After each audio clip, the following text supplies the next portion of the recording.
Olá, tudo bem? Aqui quem fala é Marco Garcia e no vídeo de hoje vamos tratar do porquê nós sugerimos a adoção do mútuo conversível para startups. É claro que não é para toda startup que o mútuo conversível vai fazer sentido, mas a gente andou olhando na internet, a gente viu alguns vídeos que não recomendavam a adoção do mútuo conversível em participação societária para startups. A gente ficou bastante se questionando, né? Será que essas ações são de fato válidas? Será que isso realmente corresponde à realidade tanto jurídica quanto econômica do mercado? E vindo desse questionamento, a gente decidiu elaborar um vídeo explicando sobre, com base na nossa experiência e com base no nosso conhecimento teórico e prático sobre o mútuo conversível, do porquê é um contrato que recorrentemente nós aconselhamos e recomendamos para os clientes do escritório, né? E o motivo é porque o mútuo conversível ele faz sentido tanto jurídico quanto econômico para a startup.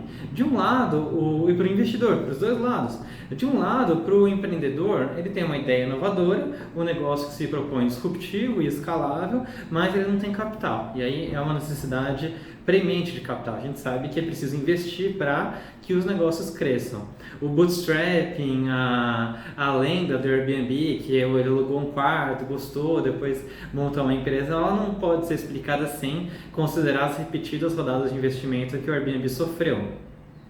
Muitas delas, inclusive, com o uso das convertible notes, que são o equivalente norte-americano para nosso mútuo conversível, de onde ele também adquire a sua inspiração e ele é moldado com base nessa ideia. Claro que num contrato tão semelhante às convertible notes atualmente, e gerou-se uma prática brasileira já sobre esse tema, mas ele é a sua inspiração. Então, do lado do empreendedor, é óbvio, necessidade de capital. Do lado do investidor, é a abundância de capital, não, pelo menos a capacidade de prover capital, mas ele não gostaria de correr os riscos do negócio durante o tempo todo. O que eu quero dizer com isso? Existe, né, aquele famoso vale da morte das startups, no qual 10%, 20%, diga aí o valor que você quiser, das startups que sobrevivem após 2 anos de operação. Então, é um mercado no qual o risco é bastante elevado. E sendo o risco elevado em terras brasileiras, o que acontece? Existe, né, a proteção patrimonial do sócio da sociedade. Ela não é muito bem respeitada. Em algumas áreas até que sim, né? Quando você está falando de direito empresarial ou comercial mais raiz, respeita-se a segregação patrimônio e empresário. Mas em áreas nas searas trabalhista, tributária e previdenciária, esquece, isso não acontece. Então, se a empresa adquire esse tipo de dívida, quem acaba respondendo quando a empresa falha em responder são os seus sócios. Isso é um dado da prática brasileira.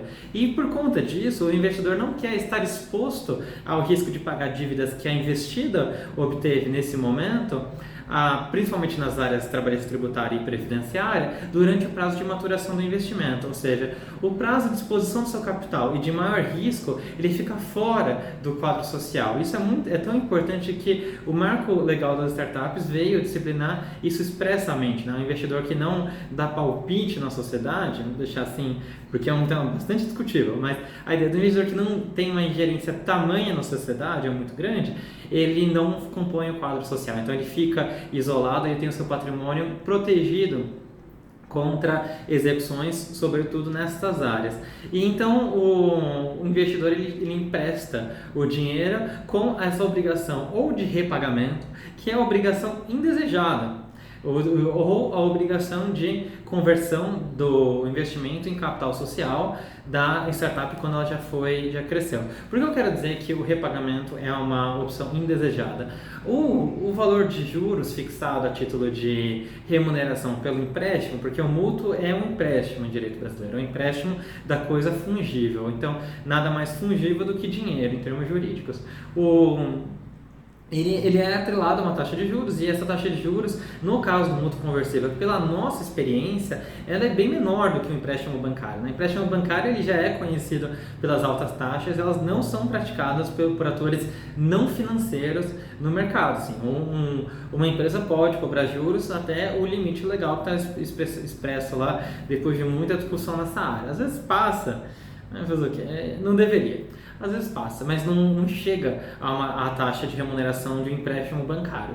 Então, o investidor não está investindo como um banco, ele está investindo como alguém que acredita no potencial do negócio e espera que ele, quando crescer, ele adquira a sua participação societária e, em rodadas futuras de investimento, ele consiga vender a sua participação societária a um preço maior do que adquiriu. Então, o mútuo ele tem essa característica muito peculiar de ser um misto de debt e equity, né? Então, ele é um misto de uma dívida contraída pela empresa, ao mesmo passo que ele envolve o equity, ele envolve capital social quando da convertibilidade, do exercício da convertibilidade de participação societária. É muito comum a gente falar que no mútuo o ganho é mútuo. Então, tanto para um investidor que reduz a sua exposição a eventos indesejáveis durante a maturação do seu investimento, quanto da startup que recebe o capital imediatamente e pode investir. Por que imediatamente? Porque sim, o dinheiro é feito em TED, é na conta da startup.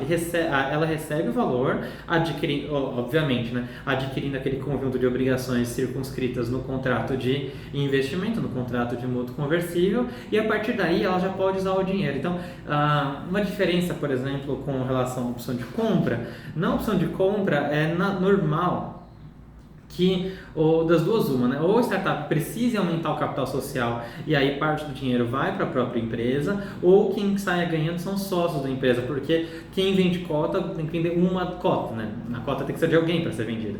E aí, portanto, essa pessoa que é o titular do direito de remuneração pela venda da cota. O mútuo conversível adia essa necessidade. Ele normalmente é feito com aumento de capital, sim, então o investidor entra por meio de aumento de capital, mas no futuro é uma espécie de adiantamento para esse futuro aumento de capital feito no momento atual. Inclusive, é feito normalmente com ganho tributário, não é o tema desse vídeo, mas a tributação quando ocorre a transformação da sociedade anônima para aumentar capital social e o ingressar os investidores, ela é mais reduzida do que essa mesma operação na sociedade limitada. Então, tem suas vantagens tributárias, que eu falo, não é nossa especialidade, a gente não vai opinar muito sobre isso, mas também tem a vantagem de diminuir a exposição do investidor durante o prazo de maturação e, se o negócio der certo, ele faz prontamente se tornar parte do capital social da empresa e se tornar sócio daqueles fundadores da startup. E aí, quando acontece a conversão, né? Então a convertibilidade ela é trigada, né? Ela tem aquele gatilho em quais circunstâncias no mútuo conversível? Primeiro, quando o investimento maturar, ou seja, quando alcançar um termo em sentido jurídico, né? Então uma data específica e futura, ou quando acontecer um evento de liquidez. Isso é fantástico, isso é parte do porquê esse contrato é tão bom. O evento de liquidez ele representa normalmente um investimento externo de um valor pré-determinado, como por exemplo um investimento de 10 milhões de reais, um investimento de 20 milhões de reais de um investidor único, e esse evento de liquidez ele significa, mutatis mutandis, que a startup agora vale mais, que ela tem dinheiro, que ela merece, de alguma forma ela cresceu, né? Então ela recebeu um investimento menor e agora ela está se recapitalizando, ela está conseguindo levantar ainda mais fundos, e esse é um momento evidente de a vontade do investidor ingressar no capital social. Primeiro, porque ele pode já fazer o exit, então já pode vender a sua participação e sair da empresa com lucro, ou ele entra na sociedade com um percentual pré-fixado lá no contrato e vai crescendo. Claro que ele vai sendo diluído com o tempo, mas ele cresce junto com a sociedade, sua participação, embora nominalmente menor em termos percentuais, ela economicamente é muito maior em termos reais, que é mais importante.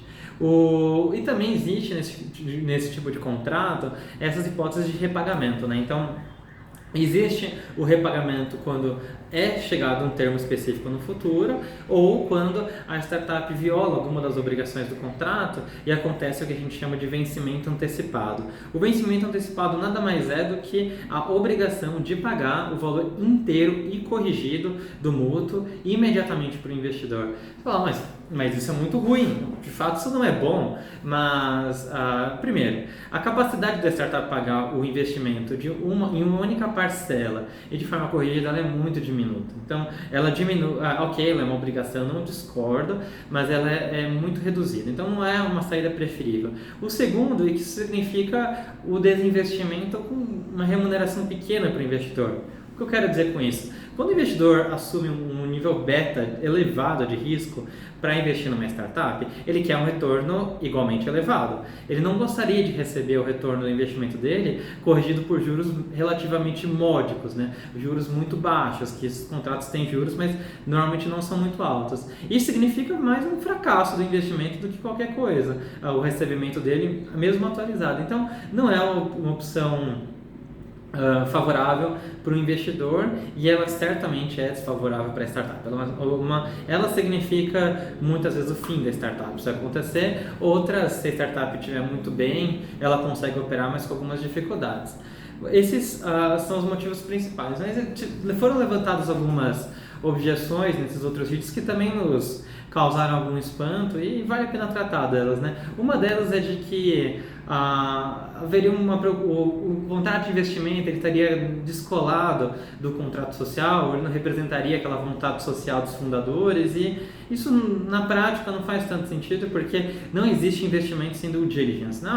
A due diligence é pequena, ela é curta, é uma startup, ok, você não precisa ficar investigando extensivamente uma empresa de 10 funcionários, é fácil, olha, eu consigo contrato de todo mundo, eu consigo contrato com todos os fornecedores, analiso a situação tributária, eu sei de tudo, não tem tanto problema. E parte do diligence você encontra o contrato social da startup, você vê todas as alterações, nenhum advogado razoavelmente esqueceria desse ponto. E aí, por isso, você pode sim fazer um instrumento de investimento que esteja associado ao contrato social. Não há problema algum. Incomum seria o contrário, um instrumento de investimento que sequer levasse em consideração a situação social da empresa. Também foi apresentada uma objeção bastante curiosa de que o mútuo conversível não seria oponível e que ele seria um contrato de gaveta, né? Vamos falar primeiro do contrato de gaveta. Todo instrumento particular, que é o nome do contrato que é escrito, né? Então, contrato é o que a gente celebra oralmente, da forma que a gente preferir, mas um instrumento contratual é aquilo que vai para o papel, né? Todo instrumento contratual, ele é um contrato de gaveta, seria particular. Seria um instrumento público, né, como um compromisso de compra e venda, aí é outra coisa, ele é público. Mas todo contrato por si só, por essência, é uma criatura da vontade das partes, é uma criatura particular da vontade das partes. Então, falar que é um contrato de gaveta, isso não faz sentido em termos de teoria geral das obrigações, nenhum sentido. Agora, a oponibilidade, isso é muito interessante, porque é comum essa discussão, isso é um ponto válido.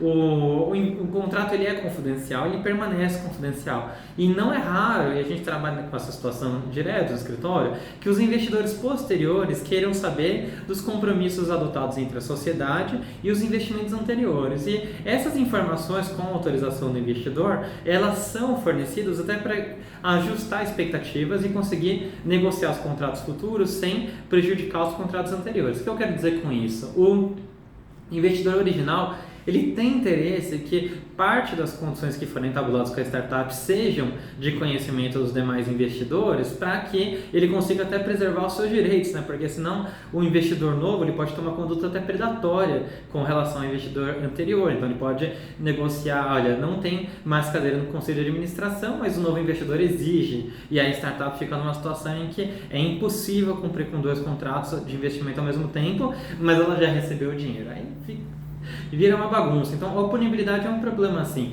Mas se o contrato for cumprido, não é um problema, porque o ingresso no capital social, a conta lá é um pouquinho complexa, mas ela é feita com base nos valores investidos no percentual combinado, sendo ou não em bases diluídas, né? Ou seja, considerando ou não a sua diluição. Quando o contrato é descumprido, também não necessariamente vai causar problema, né? Porque vai envolver o repagamento, e o repagamento vai ser feito de forma imediata e corrigido. Então, assim, a oponibilidade ela não existe, de fato. O contrato pode ser registrado, sim, não acostume, não aconselharia o seu registro, aconselharia para que o investidor original informasse de forma sucinta as condições estabuladas com a startup para orientar investimentos futuros, mas não é necessariamente da ciência dele ou da obrigação do investidor novo saber os investimentos antigos, mas ainda assim funciona, porque o mútuo ele não precisa necessariamente de cada uma das condições anteriores. Então, é possível que entre uma empresa com 3%, outra empresa com 4% e não aconteceu nada. Nenhuma das duas foi diluída em razão uma da outra, até porque o que é mais comum em rodada de investimento é que elas entrem ao mesmo tempo. Isso porque ou disparou um evento de liquidez, ou houve a transformação em SA, ou algum outro motivo que faz com que todas entrem em cadeia e a situação social da sociedade seja resolvida de pronto. Bom, com isso eu me despeço, agradeço pela atenção. Se gostou desse conteúdo, acompanhe a nossa produção no nosso site e nas nossas mídias. Muito obrigado.